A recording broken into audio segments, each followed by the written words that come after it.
right, good morning, South Texas, and happy Mother's Day. It is a beautiful day out there to start things off. We do have a little bit of cloud cover, yeah, but you know what? At least we're not dealing with much rainfall. The allergens in the air may bother you a little bit today, though. That's the catch. Take a look at molds coming in at a medium level. Grass in at light, pecan also in at light. So a little bit of allergens in the air for today. We're going to continue to watch those kind of stick around as we head throughout today, obviously. The Calaveras Lake time lapse, I want to show you the time lapse from yesterday's sunset. It was absolutely stunning.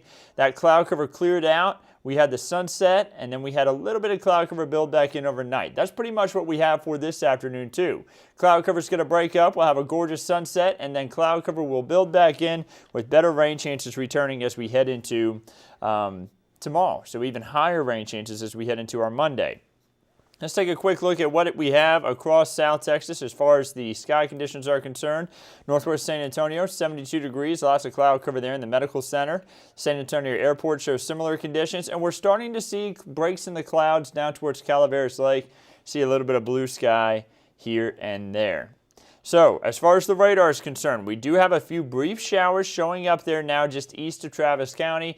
You see they're just barely moving through. They brushed up against Gillespie County earlier on this morning in Blanco County, but they did not impact San Antonio at all. So that's good news for all the mothers who wanted drier weather today. A wider look at things across the state of Texas. You'll notice showers to our north, some showers way to our south impacting the Rio Grande Valley and down toward Brownsville. Those showers will stay that far south. They're not going to be impacting us here in San Antonio today. 70s and 80s all across the board.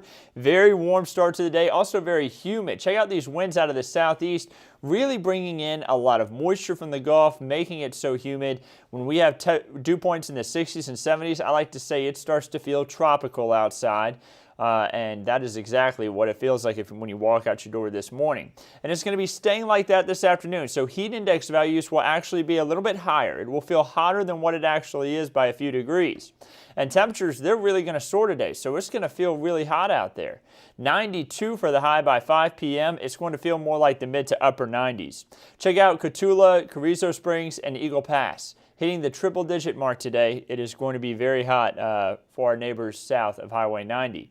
Now, future clouds and radar tries to pick up on some showers and storms there as we head in toward the 5 o'clock hour, maybe in Gillespie County, but I would expect that to kind of miss us to the north.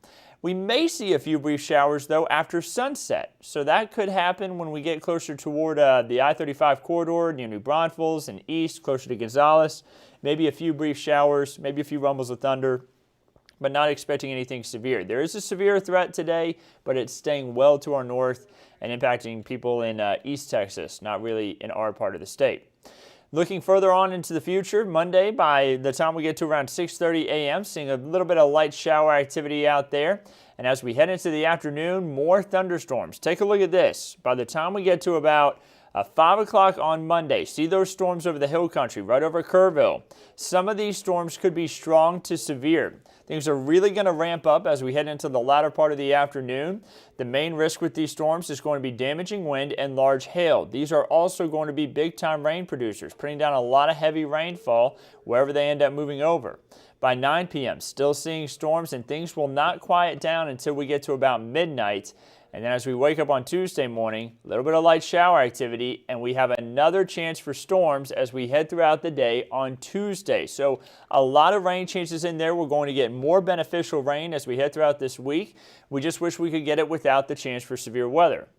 The risk level is a level 2 out of 5. In other words, a slight risk for a few strong storms. We're not talking about widespread severe weather, but a few storms could be strong to severe, bringing large hail and damaging wind. So we'll keep an eye out for that. You see that level 2 is for the Rio Grande area, the areas close to the Rio Grande rather. And then for the southern Edwards Plateau and into parts of the hill country. And then you see that pretty much everybody else is under that level 1 risk, which is the lowest level of risk. So we'll keep a close eye on that. 1/2 inch to 2 inches of hail, I did not mean to say hail. I just was reading a comment from Jenny saying, oh, good. more hail, ... In other words, we don't want any. 1/2 inch to 2 inches of rain, not hail, is possible here as we head throughout the next 7 days. You see that the higher amount of rain is expected for parts of the hill country. That's what we want to see, those dark shades of purple. We want to see it right there over the hill country because that is the area where we need rain the most, because that's what recharges the aquifer, which has just continued to see improvements.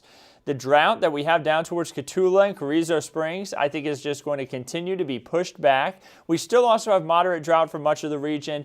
It's just going to continue to be pushed back. Over the next 2 weeks, we're going to continue to see just these huge improvements in our drought monitor.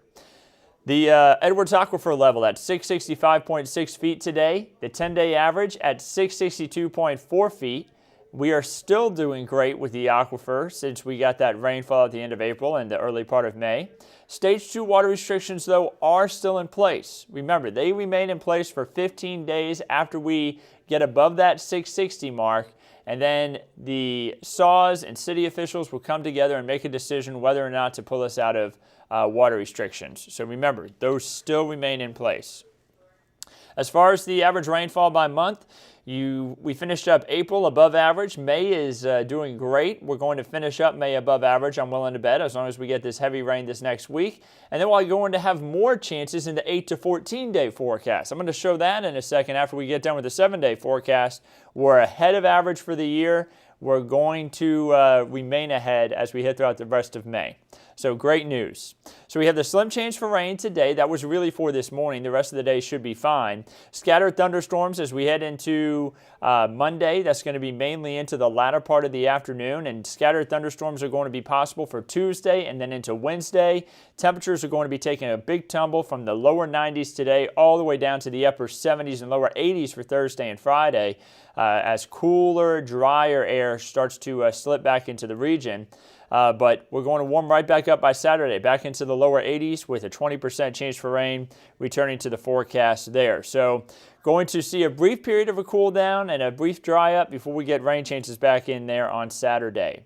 So beyond the 7-day forecast, day 8 through day 14, looks like we could get around average rainfall for this time of year. That's what the gray would show. Around average for this time of the year is actually pretty good because this is one of our wetter months of the year. So we need that rainfall, and that's good to see. And then from day 8 through day 14, above average temperatures, which would be about the mid to upper 90s. That would be above average for this time of year. Your Lone Star 3-day forecast showing that there's chances for storms today in Corpus Christi, and then we see more chances for storms across other parts of the state on Monday, including for us here in San Antonio. And then rain chances increase for pretty much everybody by Tuesday except for El Paso. Our rain chances are also, remember, up for Tuesday. As far as the Texas State Park forecast is concerned, looking like we'll be drier for tomorrow morning, and then thunderstorm activity picks up for the latter part of the afternoon. So keep an eye on the radar if you plan to go explore some of our beautiful state parks around the region. So guys, I'm going to bump it back up on the 7-day forecast. I hope you can all have a wonderful Mother's Day. It is going to be a beautiful one out there. We're going to get more sunshine this afternoon. So yes, lots of cloud cover now, but that will change this afternoon. Not necessarily as much as yesterday. There's still going to be some clouds, but it's still going to be beautiful out there. Make sure mom has a cold beverage though, because it is going to be hot, 92 there for the high.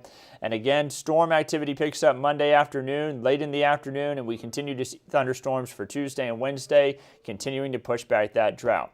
Have a wonderful Mother's Day. I'm going to be in for meteorologist Megan Massey this evening with the latest update to the forecast. I'll be doing another one of these live updates at that time.